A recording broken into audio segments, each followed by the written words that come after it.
Hello পুচু। এই দেখো, একটা পুচুকে দেখতে পেলে? দাঁড়াও, আরও একটা পুচুকে দেখাচ্ছি। এই আর একটা পুচু। তো চলো, তোমাদেরকে এই দুটো পুচু দেখালাম কেন বা কোথায়, এটা কিছু বুঝতে পারছো? চলো তোমাদেরকে পুরো ঘটনাটা তাহলে খুলে বলি। কিন্তু তার আগে চলো আমাদের পুচুটাকে দেখাই। এটা হচ্ছে আমাদের পুচু। তো আসলে কি হয়েছে বলো তো?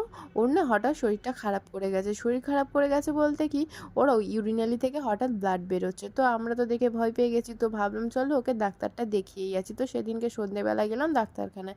কিন্তু গেছি তো গেছি, ওকে কিছুতেই দেখো বার করা যাচ্ছে না। এই দাদাটা অনেক করে বার করার চেষ্টা করছে, কিছুতেই বার করতে পারলো না। তো লাস্ট পর্যন্ত বার করেছিল হচ্ছে মা। অনেক আদর করে ডেকে ডুকে তারপরে বার করেছিল। আসলে ওর যে কী হয়েছে আমরা না কিছুই বুঝতে পারছি না। আর ডাক্তারও এখনও বুঝতে পারছে না। এখন বলেছে ব্লাড টেস্ট করতে, ইউএসজি করতে, কিন্তু এগুলো করতে সময় লাগছে। কিন্তু এত ব্লাড বেরোচ্ছে এখনও কিছুই বোঝা যাচ্ছে না। যদি তোমাদের কেউ তোমাদের যদি এরকম পেট থেকে থাকে আমাদের জানাও ওর কী হয়েছে।